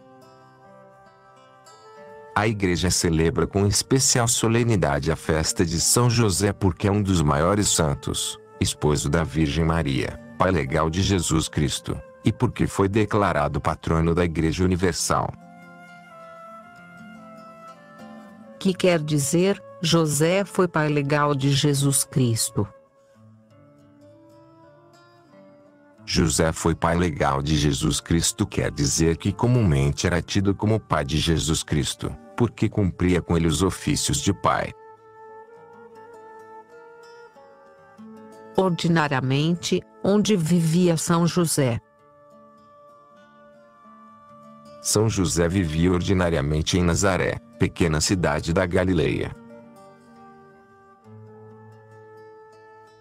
Qual era a profissão de São José? São José, embora da estirpe real de Davi, era pobre e tinha que ganhar o pão com o trabalho de suas mãos. Que nos ensina a pobreza da família de Jesus Cristo. A pobreza da família de Jesus Cristo nos ensina a desapegar o coração das riquezas e a sofrer com serenidade a pobreza se Deus nos quer em tal estado. A que glória cremos que Deus elevou São José no céu. Cremos que no céu Deus elevou São José a uma altíssima glória, em proporção ao grau eminente de santidade que teve na terra. Qual é a proteção de São José para com seus devotos? A proteção de São José para com seus devotos é poderosíssima, porque não é de acreditar que Jesus Cristo queira negar nenhuma graça a um santo a quem quis estar sujeito na terra. Que graça especial devemos esperar da intercessão de São José? A graça especial que devemos esperar da intercessão de São José é de uma boa morte, porque ele teve a felicidade de morrer nos braços de Jesus e Maria. Que devemos fazer para merecer a proteção de São José? Para merecer a proteção de São José devemos invocar-lhe constantemente e imitar suas virtudes, sobretudo a humildade e perfeita resignação à divina vontade, que sempre foi a regra de suas ações. Que nova festa a Igreja estabeleceu em honra a São José? O Papa Pio XII instituiu a festa de São José Operário, que se celebra no dia 1 de maio, para santificar o trabalho humano.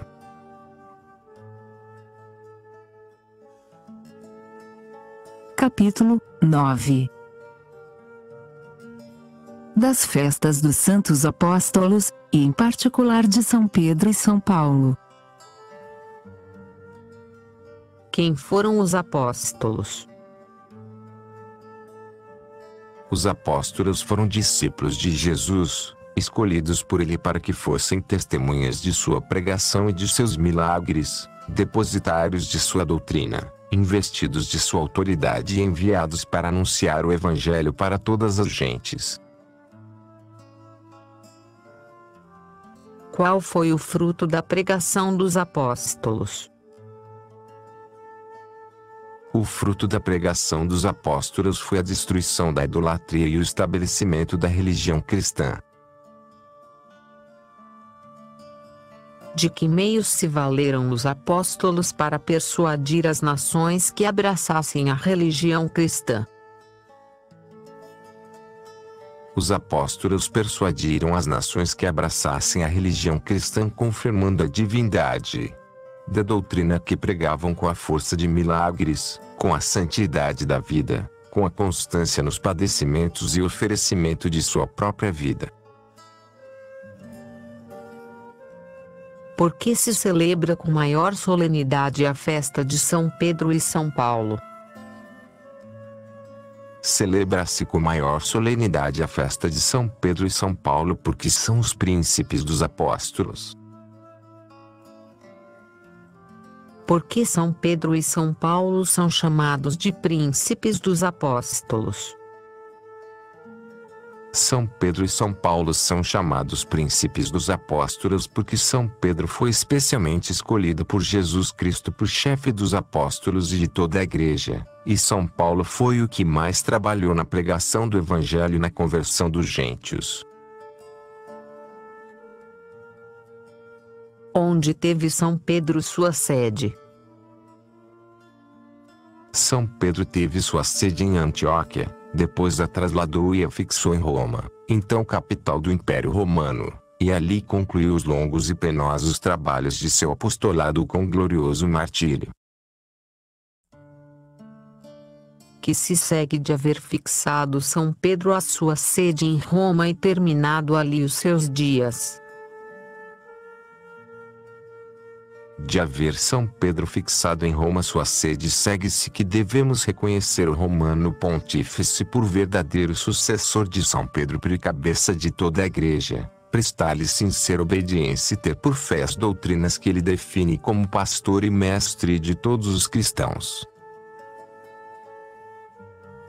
Quem era São Paulo antes de sua conversão? São Paulo, antes de sua conversão, era um doutor fariseu e perseguidor do nome de Jesus. Como São Paulo foi chamado ao apostolado? São Paulo foi chamado ao apostolado no caminho de Damasco, onde Jesus Cristo glorioso lhe apareceu, e de perseguidor da Igreja o fez pregador zelosíssimo do Evangelho. Porque Jesus Cristo quis converter São Paulo com um milagre tão grande. Jesus Cristo quis converter São Paulo com um milagre tão grande para mostrar nele o poder e eficácia de sua graça, que pode tocar os corações mais duros e convertê-los à penitência, e dar-lhe maior autoridade e crédito na pregação. Por que se celebram no mesmo dia as festas de São Pedro e São Paulo? As festas de São Pedro e São Paulo celebram-se em um mesmo dia porque ambos, depois de haver santificado Roma com sua presença e pregação, ali mesmo padeceram o martírio e são seus gloriosos protetores. Que devemos aprender dos santos apóstolos. Dos santos apóstolos devemos aprender: primeiro, a conformar as ações de nossa vida com as máximas do Evangelho. Segundo, a instruir com santo zelo e constância na doutrina de Jesus Cristo aos que dela necessitam. Terceiro, a sofrer com coragem qualquer trabalho por amor do santo nome de Jesus. Que devemos fazer nas festas dos apóstolos. Nas festas dos apóstolos devemos: primeiro, dar graças ao Senhor por haver nos chamado à fé por meio deles. Segundo, pedir-lhe a graça de conservá-lo inviolável por sua intercessão. Terceiro, rogar-lhe que proteja a Igreja contra seus inimigos e lhe dê pastores que sejam dignos sucessores dos santos apóstolos.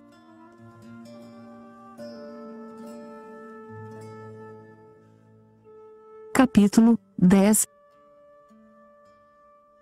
da Festa de Todos os Santos. Que festa se celebra no dia 1º de novembro? No dia 1º de novembro celebra-se a festa de Todos os Santos. Porque a Igreja instituiu a festa de Todos os Santos. A Igreja instituiu a festa de Todos os Santos. Primeiro, para louvar e agradecer ao Senhor a graça que concedeu aos seus servos, santificando-os na terra e coroando-os de glória no céu. Segundo, para honrar neste dia ainda os santos de que não se faz festa particular durante o ano. Terceiro, para procurarmos maiores graças multiplicando os intercessores. Quarto, para reparar neste dia as faltas que no transcurso do ano tenhamos cometido nas festas particulares dos santos. Quinto, para incitar-nos mais à virtude com os exemplos de tantos santos de toda idade, sexo e condição, e com a memória da recompensa que gozam no céu. Que há que devemos alentar a imitar nos santos. O que devemos alentar a imitar nos santos é considerar que eles eram tão débeis como nós e sujeitos às mesmas paixões, que, fortalecidos com a divina graça, fizeram-se santos por meios que também nós podemos empregar, e que pelos méritos de Jesus Cristo está prometido a nós a mesma glória que eles gozam no céu. Por que se celebra a festa de Todos os Santos com tanta solenidade? Celebra-se as festas de Todos os Santos com tanta solenidade porque abraça todas as outras festas que se celebram no ano em honra dos santos e é figura da festa eterna da glória. Que devemos fazer para celebrar dignamente a festa de Todos os Santos? Para celebrar dignamente a festa de Todos os Santos devemos: primeiro, louvar e glorificar ao Senhor pelas graças que concedeu a seus servos e pedir-lhe que ainda assim nos conceda também a nós. Segundo, honrar a todos os santos como amigos de Deus e invocar com mais confiança sua proteção. Terceiro, propor imitar seus exemplos para um dia sermos participantes da mesma glória.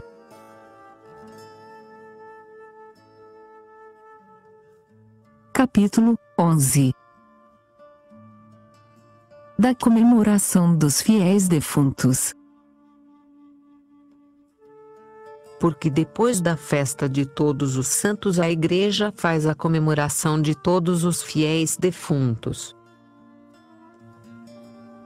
Depois da festa de Todos os Santos a Igreja faz a comemoração de todos os fiéis defuntos, que estão no purgatório, porque convém que a Igreja militante, Depois de haver honrado e invocado com uma festa geral e solene o patrocínio da igreja triunfante, acuda ao alívio da igreja purgante ou padecente, com um sufrágio geral e solene.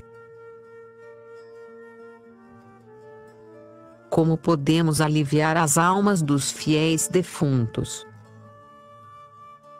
Podemos aliviar a alma dos fiéis defuntos com orações, esmolas e com todas as demais boas obras, mas, sobretudo com o santo sacrifício da missa. Por quais almas devemos aplicar nossos sufrágios no dia da comemoração dos fiéis defuntos, segundo as intenções da Igreja? Na comemoração de todos os fiéis defuntos devemos aplicar nossos sufrágios, não apenas pelas almas de nossos pais, amigos e benfeitores, mas também por todas as outras que estão no purgatório. Que fruto devemos tirar da comemoração de todos os fiéis defuntos? Da comemoração de todos os fiéis defuntos devemos tirar este fruto. Primeiro, pensar que também nós devemos morrer logo e nos apresentarmos diante do tribunal de Deus para lhe dar conta de toda a nossa vida. Segundo, conceber um grande horror ao pecado, considerando quão rigorosamente Deus o castiga na outra vida, e satisfazer nesta justiça divina com obras de penitência pelos pecados cometidos.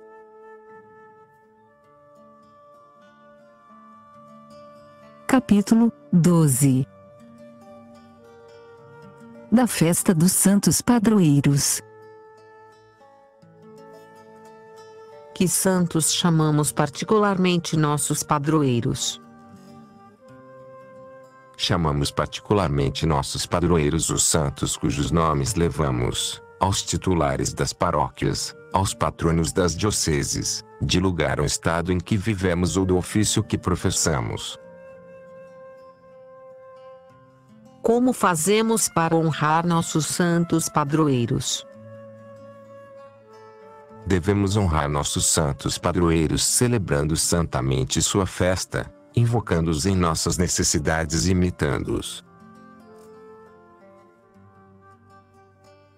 Que devemos fazer para bem celebrar as festas de nossos santos padroeiros? Para bem celebrarmos as festas de nossos santos padroeiros, devemos abster-nos de toda diversão ilícita, e aplicar-nos a obras de piedade e religião. Que obras especiais de piedade devemos praticar nas festas dos santos padroeiros? Nas festas dos santos padroeiros devemos nos aproximar com grande devoção e pureza de alma dos santos sacramentos e assistir aos ofícios divinos. Breve história da religião. Princípios e noções fundamentais. Deus, sapientíssimo Criador de todas as coisas, ordenou-as todas a si como ao último fim, ou seja, para que lhe dessem glória manifestando as divinas perfeições nos bens que lhes comunicou. O homem, criatura principal deste mundo visível, devia também promover e realizar este fim conforme a sua natureza racional, com os atos livres de sua vontade, conhecendo, amando e servindo a Deus, para alcançar depois desta sorte o galardão que do mesmo Senhor havia de receber. Este vínculo moral ou lei universal, com que o homem obtém naturalmente ligado a Deus, chama-se religião natural. Mas, havendo a bondade divina preparado para o homem uma recompensa muito superior do que ele pudesse pensar e desejar, isto é, querendo torná-lo partícipe de sua mesma bem-aventurança, como já não bastasse para fim tão elevado a religião natural, era necessário que Deus mesmo lhe instruísse nos deveres religiosos. Disto se segue que a religião, desde o início, teve que ser revelada, ou seja, manifestada por Deus ao homem.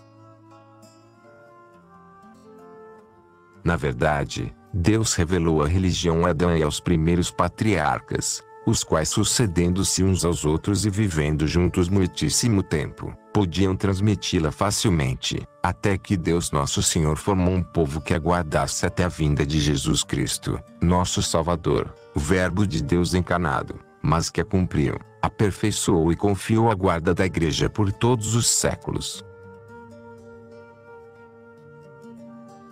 Tudo que é demonstrado pela história da religião, confunde-se assim, pode-se dizer, com a história da humanidade. Que é coisa manifesta, que todas as que se chamam religiões, fora da única verdadeira revelada por Deus, da qual falamos, são invenções dos homens e desvios da verdade, algumas das quais conservam uma parte, mista, porém com muitas mentiras e absurdos.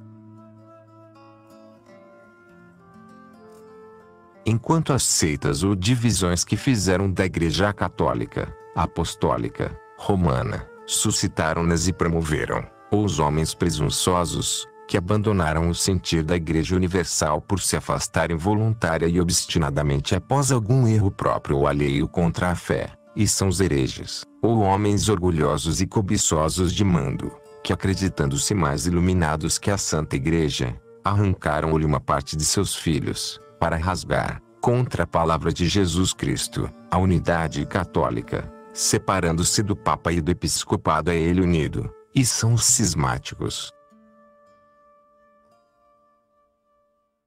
Enquanto isso, o fiel cristão católico, que inclina sua razão para a palavra de Deus, pregada em nome da Santa Igreja por legítimos pastores, e cumpre fielmente a santa divina lei, caminha com segurança pelo caminho que lhe guia a seu último fim, e quanto mais se instrui na religião, adquire uma visão sempre mais razoável da santa fé.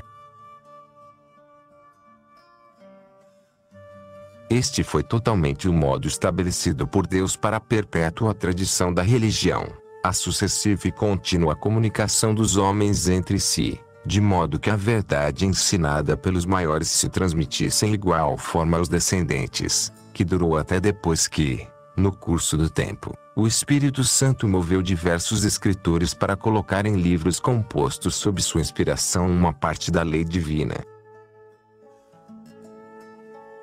Estes livros escritos com a inspiração de Deus chamam-se Sagrada Escritura, livros santos ou Bíblia Sagrada. Chamam-se livros do Antigo Testamento os que se escreveram antes da vinda de Jesus Cristo, e os que foram escritos depois chamam-se do Novo Testamento. Aqui testamento é o mesmo que a aliança ou pacto feito por Deus com os homens, a saber, salvá-los por meio de um Redentor prometido, com a condição de que prestassem fé à sua palavra e obediência às suas leis.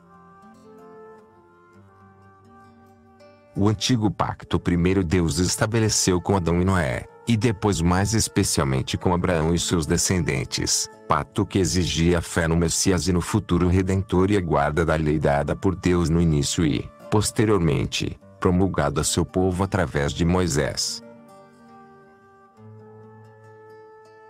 O novo pacto ou nova aliança, após a vinda de Jesus Cristo, Redentor e Salvador nosso, Deus a estabelece com todos os que recebem o sinal que Ele próprio determinou, que é o batismo, e que nele creem e guardam a lei que o mesmo Jesus Cristo veio aperfeiçoar e completar, pregando em pessoa e ensinando em palavras aos apóstolos.